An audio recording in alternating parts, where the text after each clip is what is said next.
కృపాంజలి కార్యక్రమానికి ప్రేమతో ఆహ్వానిస్తున్నాం. ఈ సంవత్సరం విబిఎస్ తెలుగు విబిఎస్ ఎలీషా పాఠశాల పాటలు కూడా సిద్ధమయ్యాయి. కొన్ని యూట్యూబ్లో అప్లోడ్ చేయడం జరిగింది.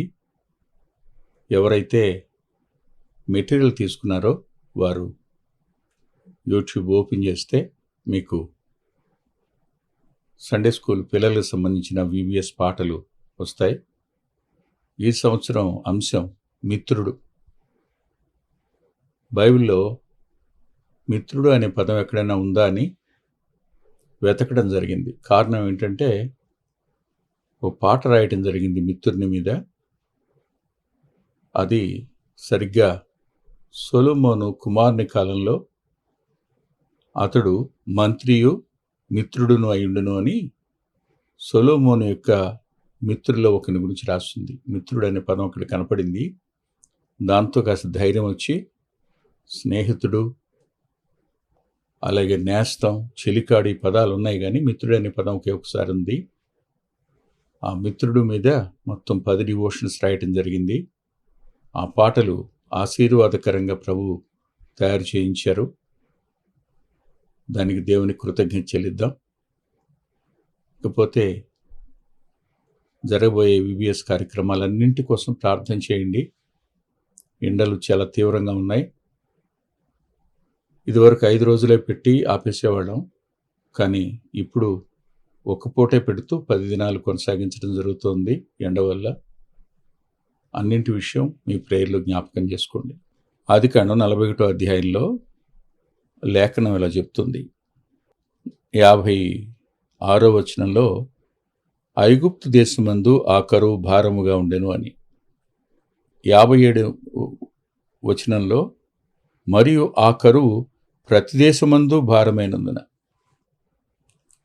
కరువు ఎక్కడున్నా, ఏ దేశంలో ఉన్నా అది భారంగానే ఉంటుంది. కరువుకు మనం ఎవరినో బాధ్యులుగా చేయడానికి ప్రయత్నం చేస్తాం, కానీ మనం కరువుకి కారణాలను సరిగా ఆలోచించాం. కారణాలలో మనం కూడా కారణం అయి ఉంటాం, దాన్ని గ్రహించాం. వాటిని అధ్యయనం చేయడానికి ముందు తల్ల ఉంచి ప్రార్థన చేసుకుందాం. ప్రేమగల మా ప్రియ పరలోకపు తండ్రి, జీవాధిపతి, ప్రత్యేకంగా ఈ దినాన్న మరలా ఈ కార్యక్రమం ద్వారా నీ ప్రియమైన పిల్లల్ని కలుసుకోవడానికి మీరు నీ దాసునికి ఇచ్చిన సమయం కొరకు కృతజ్ఞత చెల్లిస్తున్నాను. మీ సన్నిధి మాకు తోడుగా ఉంచండి. మేము నేర్చుకోవాలని మీరు కోరిన పాఠాలు మేము తప్పక నేర్చుకోవడానికి సహాయపడండి. మా లోపాలు ఏమైనా ఉంటే వాటిని సవరించుకోవడానికి కూడా కృప చూపించండి. ఎంతైనా నమ్మదగిన వారు మీరు. మీ కార్యాలు గొప్పవి. అవి మాకు ప్రస్తుతానికి మా జ్ఞానానికి అందవు, కానీ భవిష్యత్తులో తప్పకుండా మీరు ప్రతిదీ మా మేలు కోసమే అనుమతించారని గ్రహించి కృతజ్ఞత చెల్లిస్తాం. అందులో సందేహం లేదు. కానీ నేటి దినాన్న ఆ భరించడానికి కావలసిన సామర్థ్యాన్ని మీరే ఇవ్వండి. మా లోపాలు మేము సవరించుకోవడానికి కూడా కృప చూపించండి. మమ్మల్ని మేముగా దయగల మీ చేతులకు అప్పగించుకుంటూ మీ సన్నిధిని ప్రత్యేకంగా కోరుకుంటూ యేసుక్రీస్తు ప్రభు వారి పేరిట ప్రార్థిస్తున్నాం తండ్రి, ఆమేన్. కరువుకు కొన్ని కారణాలు మనం గత వారంలో చూసాం. మరి కొన్ని కారణాలు చూసిన తర్వాత మనం తర్వాత ధ్యానంలోనికి వెడదాం. ఆలోచించండి. సొలొమోను గారు దేవాలయాన్ని ప్రతిష్ఠించిన, తను కట్టిన దేవాలయం దగ్గర మోకరించి ప్రార్థన చేస్తూ ఆయన ఇలా అన్నాడు. రాజులు మొదటి గ్రంథం 8వ అధ్యాయంలో 35వ వచనం, మరియు వారు నీకు విరోధముగా పాపం చేసినందున ఆకాశము మూయబడి వర్షము లేకపోగా అని. నీవు వారిని ఇలాగు శ్రమ పెట్టుట వలన వారు నీ నామమును ఒప్పుకొని తమ పాపములను విడిచి ఈ స్థలము తట్టు తిరిగి ప్రార్థన చేసిన ఎడల అన్నాడు. అంటే కరువు రావడానికి ఆయనకు విరోధంగా చేసిన పాపం కారణం అవుతుంది. మర్చిపోకండి. మనం దేవుణ్ణి సహజంగా బాధ పెడతాం. ఆయన ఉనికిని గుర్తించం. ఆయన మనతో ఉన్నాడనే స్పృహ కోల్పోతాం. వారితోనే ఉండడం, వారిని వెంబడించడం ప్రభువు చేశారు. ఇశ్రాయేలు విషయంలో వారు ఆయన చాలా బాధ పెట్టారు కూడాను. అయితే అదే పని, అదే పరిస్థితి మన జీవితాల్లో కూడా ఉంది. ఇశ్రాయేలు కోసం ఐగుప్తులో రక్తం చిందింది కానీ అది పస్కా బలిపశువు రక్తం. కానీ మన కొరకైతే తన స్వరక్తాన్ని చిందించారు ఆయన. మనం ఆయన్ని బాధ పెట్టి ఆయనకు కోపం తెప్పించడం చేయటం వల్ల కరువు వస్తుంది, శ్రమ వస్తుంది. అప్పుడు మనం మన పాపాలను విడిచి ఆయన తట్టు తిరిగి ప్రార్థన చేస్తే ఆయన క్షమిస్తాడని, మరలే వర్షాన్ని ఇస్తాడని లేఖనంలో రాసింది. అంటే కరువుకు ఐగుప్తైనా, కరువుకు కనానైనా, కరువుకు ప్రపంచ దేశాలు ఏవైనా అతీతమైనవి కావు. దేవుణ్ణి బాధ పెడితే, దేవుని మనసుని కష్టపెడితే, దేవునికి విరోధంగా మనం పాపం చేస్తే ఆయన దీర్ఘశాంతం వహిస్తారు. కానీ ఒకానొక దినాన్న తప్పకుండా శిక్షిస్తారు కూడాను. ఈ కారణం చేత కరువు వచ్చే అవకాశం ఉంది.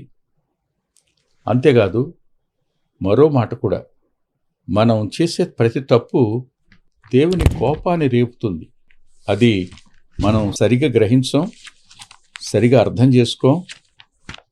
దానికి మనం ఏమేమో పేర్లు పెట్టొచ్చుగాక, కానీ జ్ఞాపకం పెట్టుకోండి, మనం చేసే తప్పు ప్రభువుకి కోపం తెప్పిస్తుందని మర్చిపోవద్దు. ఇలా అన్నాడు ఆయన ఇర్మియా గ్రంథం 12వ అధ్యాయంలో 13వ వచనంలో, జనులు గోధుమలు చల్లి ముండ్ల పంట కొయ్యుదురు, వారు అలసట పడుచున్నారు గాని ప్రయోజనము లేకపోయెను. యెహోవా కోపాగ్ని వలన కోతకు పంట లేక మీరు సిగ్గుపడుదురు. మనం ఆయనకు విరోధంగా చేసిన ప్రతి పాపం ఆయనకి కోపాన్ని రేపుతుందనే సత్యాన్ని మర్చిపోవద్దు. దేవుడు ప్రేమగలవాడే వాస్తవం, క్షమించడానికి సిద్ధ మనసు కలిగిన వాడే వాస్తవం. కానీ అదే పాపంలో కొనసాగుతున్నప్పుడు ఆయన కోపాన్ని రేపిన వాళ్ళం అవుతాం. మనం మర్చిపోవద్దు. మనం చేసిన తప్పిదాన్ని బట్టి మన ఇల్లు, నేటి సహవాసాలు, సమాజం, దేశం కరువు బారిన పడే అవకాశం ఉంది. ఈ విషయంలో మనం పశ్చాత్తాపడాలి అని మనం గ్రహించాలి. ఇది మొట్టమొదటిగా చెప్పే పాఠం. ఇక రెండవ మాట చూద్దాం. అదేమిటంటే, మనం తోటి వారిని బాధ పెట్టామా? మన వల్ల బాధను అనుభవించిన వారు ఎవరైనా ఉన్నారా? ఖచ్చితంగా బాధ పెడతాం. బాధ పెట్టము, బాధ పెట్టలేదు అని అనొద్దు. తప్పకుండా బాధ పెడతాం. నా వల్ల నా పిల్లలు బాధపడవచ్చు, నా వలన నా భార్య బాధపడి ఉండొచ్చు, నా వలన నా స్నేహితులు బాధపడి ఉండొచ్చు, నా వలన వచ్చిన తోటి క్రీస్తేసు రక్త సంబంధులైన విశ్వాసులు బాధపడి ఉండొచ్చు, నా తోటి సేవకులు కూడా నన్ను బట్టి బాధపడి ఉండొచ్చు. ఆలోచించండి, అది కావాలని వారిని గాయపరచడం కోసం నేను చేస్తుంటే, వారికి నష్టం కలగాలని నేను చేస్తుంటే, వారిని లేకుండా చేయాలని నేను చేస్తుంటే, తప్పనిసరిగా మనం దేవునికి కోపాన్ని రప్పించి భారమైన పరిస్థితులు మన జీవితంలో తెచ్చుకుంటాం. ఆ మాట రాసింది సమూయేలు 2వ గ్రంథంలో మనం చూసాం. గతంలో 2వ గ్రంథంలో 21వ అధ్యాయంలో రాసున్న మాట ఏమిటంటే, మొదటి వచనం, సౌలు గిబియోనీలను హతము చేసెను గనుక అతనిని బట్టియు నరహంతకులకు అతని ఇంటి వారిని బట్టియు శిక్షను ఈ కరువును కలిగను. అంటే కరువు కలగడానికి మనం మన తోటి వారిని దేవుడు అంగీకరించిన వారిని దేవుడు క్షమించి అనుమతించి వాగ్దాన దేశంలో ఉండడానికి వారికి అవకాశం ఇచ్చి వారిని దేవాలయంలో పనికి దేవుడు నియమిస్తే సహించలేని తనం సౌలుకొచ్చింది. ఇది దేవుణ్ణి బాధ పెడుతుందని సౌలు అనుకోలే. సౌలు చనిపోయాడు. కానీ దానికి సంబంధించిన దేవుని కోపం దావీదు కాలంలో వచ్చింది. కారణం సౌలు కుమారులు ఇంకా ఉన్నారు. వారిని గురించి రాసిన మాట ఏమిటంటే వారు నరహంతకులు అని. ఊరకనే దావీదు ఉపపత్నుల పిల్లల్ని అప్పగించేశాడు, వారు చంపేశారు అని అంటే దావీదేదో తప్పు చేసినట్టు, గిబియోనీలేదో కోరకూడనిది కోరినట్టు భావించకండి. వారెవరో ముందే చెప్పాడు, నరహంతకులైన సౌలు కుటుంబం. వీళ్ళందరూ దానికి చెందిన వాళ్లే.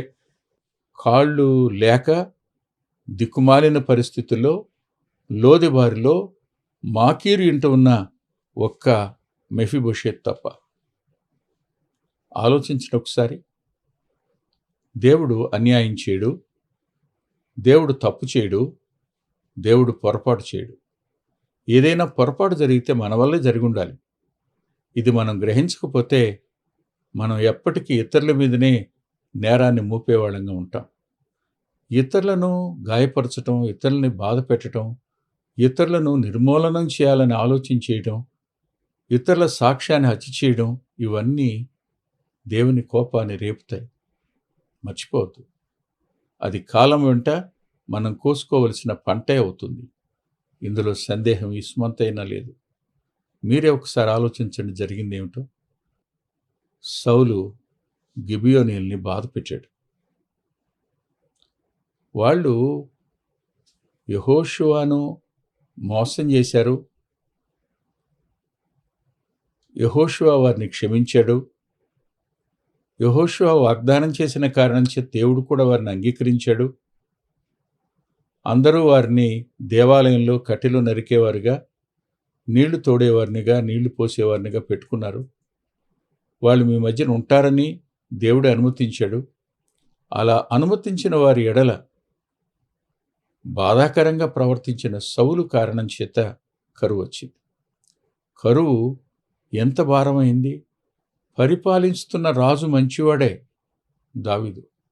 కానీ కరువుకు కారణం ప్రజలలో ఉన్న నరహంతక స్వభావం.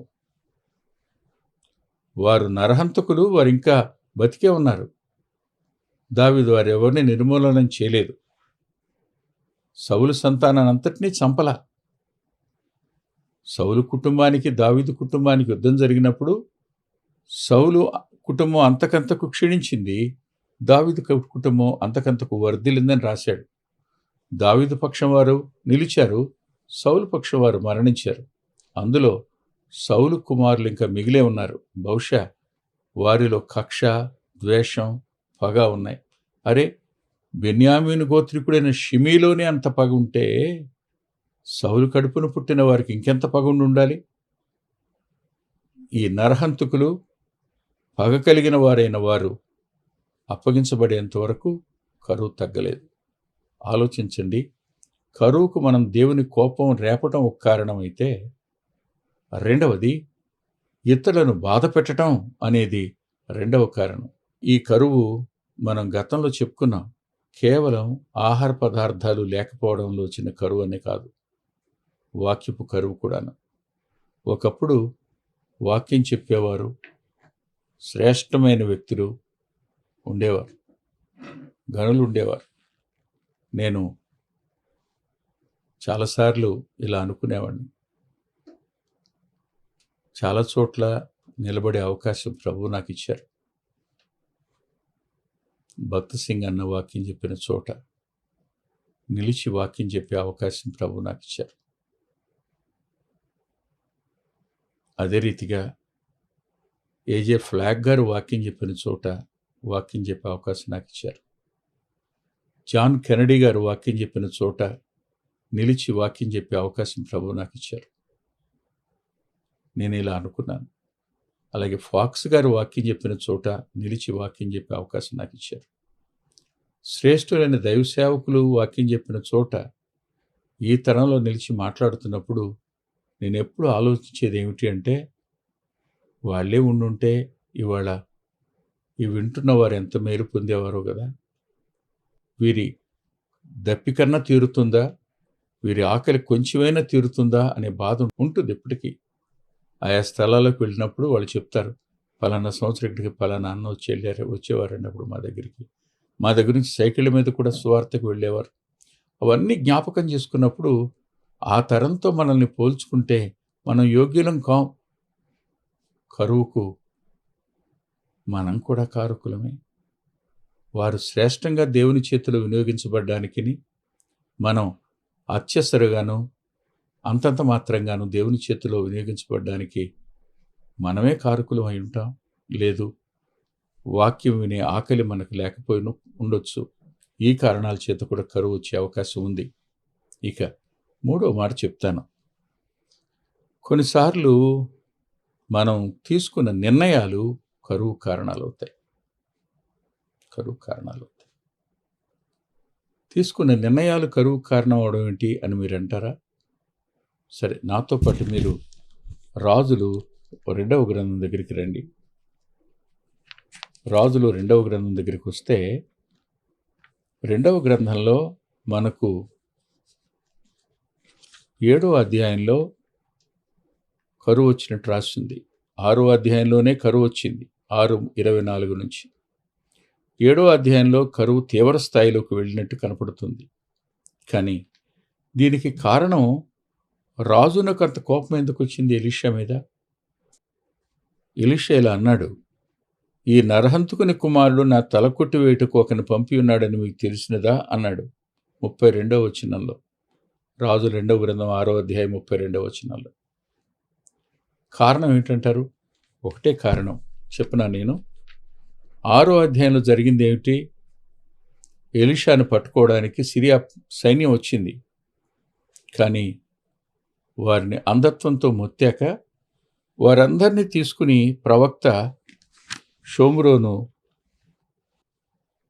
రాజ్యంలోనికి తీసుకుని వచ్చాడు. ప్రాకారం ఉంది, లోపలికి వచ్చేశారు అందరూ. అడు తర్వాత కళ్ళు తెరవడానికి ప్రార్థన చేస్తే కళ్ళు వచ్చినాయి. ఎక్కడున్నామని చూస్తే చుట్టూ ఇశ్రాయేల్ సైన్యం ఉంది, మధ్యలో సిరియా సైన్యం నిలబడింది. అప్పుడు రాజు అన్నాడు, ఇలా అన్నాడు, నాయనా వీరిని కొట్టుదునా అని ఎలీషాను అడిగాడు. 6వ అధ్యాయం 1వ వచనం. అప్పుడు ఎలీషా అన్న మాట ఏమిటి? నీవు వీరిని కొట్టవద్దు, నీ కత్తి చేతను నీ వింటి చేతను నువ్వు చెరపట్టిన వారినైనా కొట్టుదువా? వారికి భోజనం పెట్టించి వారు తిని త్రాగిన తర్వాత వారు తమ యజమాని ఎదుకు వెళ్ళుదురు అని చెప్పాడు. శత్రువు దొరికినప్పుడు చంపకుండా విడిచిపెట్టేయడం దేవుని ప్రేమను కనపరిచాడు ఎలీషా. కానీ వారు కొన్ని సంవత్సరాలు ఇశ్రాయేలు మీద యుద్ధానికి రావడం మానేశారని రాజు 2వ గ్రంథం 6వ అధ్యాయం 23లో రాసింది. కానీ 24లో అడు తర్వాత మరలా సిరియా రాజు బెన్హదదు తన సైన్యం తీసుకుని వచ్చి చుట్టూ ముట్టడి దిప్పు కట్టాడు. కరువు భారమైంది. మనం తీసుకున్న గత నిర్ణయాల వల్ల కూడా కరువు సంప్రాప్తించే అవకాశాలున్నాయి. మన మంచి నిర్ణయాలైనా అవి చెడు నిర్ణయాలైనా. ప్రజలు ఎలీషా మీద కష్టం పెట్టుకున్నారు, ప్రజలు ఏలియా మీద కష్టం పెట్టుకున్నారు, కరువు వచ్చిందని. ప్రజలు ఎలీషా మీద కష్టం పెట్టుకున్నారు, కరువు వచ్చిందని. కరువుకు కారణం ప్రవక్తలు. ఇది రాజుల గ్రంథంలో మనకు కనపడేది. రాజులు మొదటి గ్రంథంలో ఏలియా ప్రార్థించాడు, 3.5 సంవత్సరాలు ఆకాశం మూసుకుపోయింది, కరువు ఉంది. ఇప్పుడు ఎలీషా కాలంలో మరలా కరువు వచ్చింది. దానికి కారణం వాక్యానుసారమైన ప్రవక్త యొక్క ప్రార్థన.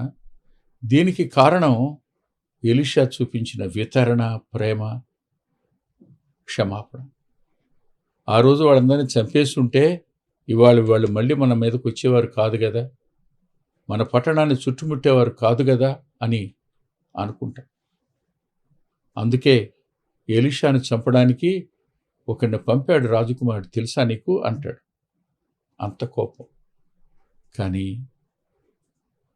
అంత కరువులో కృతజ్ఞత లేని వారు పట్టణం విడిచిపెట్టి పారిపోవడానికి ఎవరు యుద్ధం చేశారు?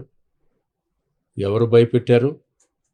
వారు తెచ్చిన ఆహార పదార్థాలన్నీ విడిచిపెట్టి పారిపోవడానికి ఎవరు కారణం? దేవుడు కదా. దేవుని ప్రేమను మనం చూపిస్తే, దానివల్ల మనం భారం మోయవలసి వస్తే, శ్రమ వస్తే, కరువు వస్తే కురింగిపోకండి, పరిష్కారం కూడా దేవుడే చేస్తాడు. ఇప్పుడు ఆలోచిద్దాం. 1, దేవుని కోపం రేపడం. 2, తోటి వారిని బాధ పెట్టడం. 3, మనం తీసుకున్న గత నిర్ణయాలు. ఈ 3 యోసేపు విషయంలో వారి కుటుంబం చేశారు.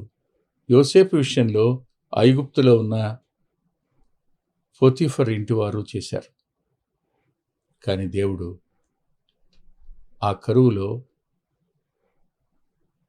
యోసేపును ఆశ్రయంగా చేశాడు.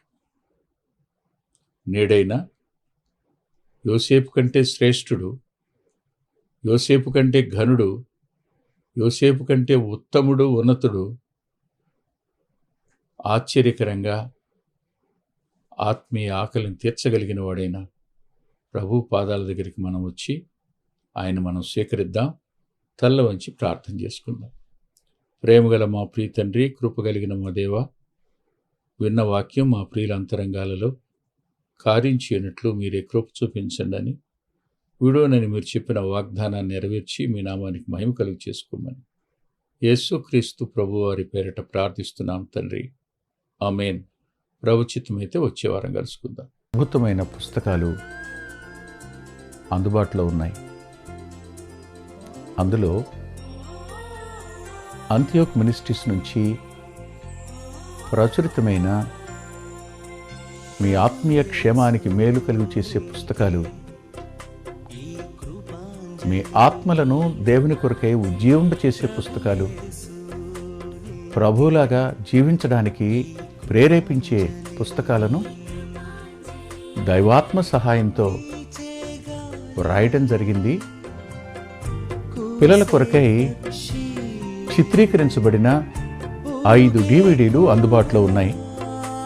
ప్రతి DVD పిల్లలను దేవుని కొరకు ఎంతగానో విశ్వాసాన్ని పెంపొందింపజేసేవిగాను, ఆసక్తిని కలిగించేవిగాను, ఆత్మలో ప్రభువుని హత్తుకునేట్టు చేసేవిగాను ఉన్నాయి. ఈ మధ్యన వెలువడినటువంటి ఆ DVD సాధనం, అది మీ పిల్లలకు ఎంతైనా మేలు చేస్తుంది. ఆ పాటలను మీరు చూస్తున్నారు. వాటన్నిటినీ మీరు పొంది ఆత్మీయంగా మేలు పొందాలని ఒక దైవ సేవకునిగా మీకు మనవి చేస్తున్నాను. 6వ పిల్లల DVD సమయం అందుబాటులో ఉంది. 5 చూసిన వారు 6వది కూడా మీ పిల్లలకు చూపించి మీరు చూచి అంతరంగంలో దేవుణ్ణి స్తుతిస్తారని నమ్ముతున్నాను. తప్పకుండా ఈ DVDలు తీసుకోండి. 2018వ సంవత్సరం తెలుగు VBS DVD దాహం, పిల్లల ఆత్మీయ క్షేమం కోసం 10 పాటలతో దృశ్యరూపకంగా దీన్ని తయారు చేయడం జరిగింది. తప్పనిసరిగా ఈ DVD తీసుకోండి. పిల్లలకు వీటిని పరిచయం చేయండి. ఈ పాటలు మీ పిల్లలకు నేర్పండి. మీ సండే స్కూల్లో ఈ పాటలు నేర్పడం మర్చిపోకండి. నూతనంగా వచ్చిన పిల్లల DVD ఐక్యత అనే టైటిల్ పెడదామనుకున్నాం, కానీ కలిసి ఉందాం అనేటువంటి టైటిల్ని పెట్టడం జరిగింది. కలిసి ఉందాం, అది పిల్లలకు ఎంతో ప్రయోజనకరమైన DVD. దానిని మీరు పొంది మీ పిల్లల ఆత్మీయ క్షేమాన్ని ఖచ్చితంగా చూస్తారని నేను నమ్ముతున్నాను. ఆ DVDని మీరు సంప్రదించి పొందవచ్చు. సాధు సాల్మన్ గారి జీవితం, ఆయన గోదావరి నది దగ్గర ఒక ఆశ్రమాన్ని స్థాపించి అనేక మందిని ప్రభువులోకి నడిపినవారు, అనేక మంది జీవితాలను ఆయన ప్రోత్సహించినవారు. ఎంతో ప్రోత్సాహకరమైన ఈ జీవితాన్ని చదివి మీరు తప్పకుండా ఆత్మీయమైన మేలు పొందుతారు. ఎంతో దిద్దుబాటు ఈ పుస్తకం మూలకంగా జరుగుతుంది. తప్పకుండా చదవండి. గత 30 సంవత్సరాలుగా, ఇది 31వ సంవత్సరం, క్రీస్తు సువార్త పత్రిక అనేక మంది ఆత్మీయ ఆకలిని తీరుస్తున్నటువంటి మాసపత్రిక. ఈ పత్రికను మీరు పొంది మీ ఆత్మీయ జీవితాలకు మేలు కలుగు చేసుకుంటారని హృదయపూర్వకంగా మీకు సిఫార్సు చేస్తున్నాను. గత 2 సంవత్సరాలుగా పిల్లల ఆత్మీయ క్షేమం కోసం సచిత్ర ద్విమాస పత్రిక నెలవంక వెలువడుతోంది. అనేక మంది పిల్లలు ఆత్మీయంగా మేము మేలు పొందామని వారి ఉత్తరాల ద్వారాను వ్యక్తిగతంగా కలుసుకున్నప్పుడు సాక్ష్యం చెబుతున్నారు. మీరు కూడా మీ పిల్లల కోసం నెలవంక పత్రికను మీరు పొందొచ్చు. అందుకొరకై ఈ క్రింద ఇవ్వబడినటువంటి ఫోన్ నెంబర్ని మీరు సంప్రదించండి. ప్రభు యేసు నీకే ఈ కృపాంజలి, ప్రభు యేసు నీకే ఈ కృపాంజలి. వీచే గాలి,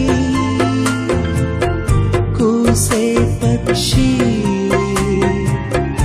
ఊగే కుంభ, వెలిగే తారా,